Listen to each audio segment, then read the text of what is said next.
Praise be Jesus Christ.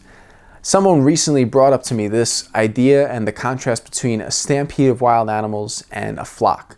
I've been thinking about that a lot, especially today, because it's like so much of humanity just seems to be gripped by fear. There's like fear of the virus, there's fear of, the instability going on economically and politically, there's fear of the unknown and the uncertainty in the future, like fear of when things are going to get back to normal or if they will get back to normal. There's like a lot of things that are gripping people's hearts right now in fear. And it seems like so many people today are just kind of being moved by fear, kind of like reacting to stimulus without any sort of reflection, without any sort of thought. Just kind of like wild animals stampeding. If you watch like any kind of like Discovery Channel show or something like that, like when you see those images of like stampeding animals, it's like kind of terrifying because they're just running. They don't even know, I think, what they're running from, but they're like moved out of fear. They're reacting to some sort of stimulus, like a noise or a sound or a sight, and they're just running and running and running. And like sometimes they even get like, they trample each other. Like so much of humanity is like caught up in this kind of wild stampede. Now, like you contrast that image of a stampede of wild animals with like a flock. You think of like a flock of sheep, like sheep who are led by a shepherd.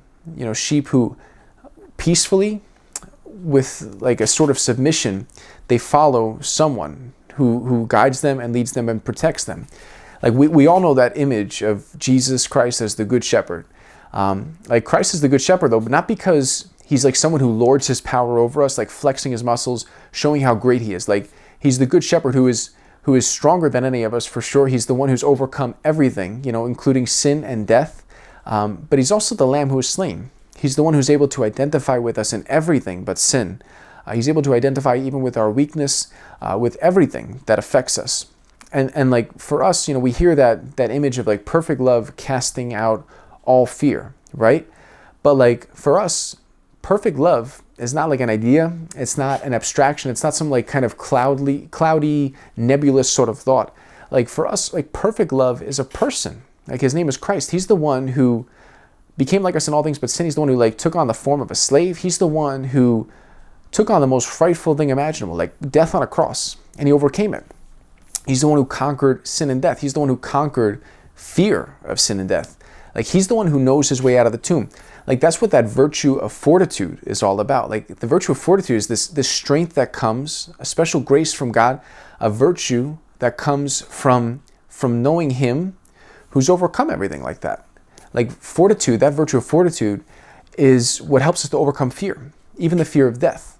So like that virtue of fortitude comes from knowing our shepherd. When we know our shepherd, like we can never ever act or kind of just resign ourselves to being like in a wild stampede of animals. Those who like just react to stimulus. They hear a sound and they run. They take off and they even trample each other and they don't even think twice about it because they're not even thinking. Like for us, made in God's image and likeness, we're not called to ever just react like wild animals to stimulus, just to be like driven and compelled and moved solely by fear. Now listen, like that's also not me saying like you don't be smart, you don't be prudent, like no, don't follow health guidelines or anything like that. That's not what I'm saying at all. Like, okay, be smart and safe with the virus and all that other stuff.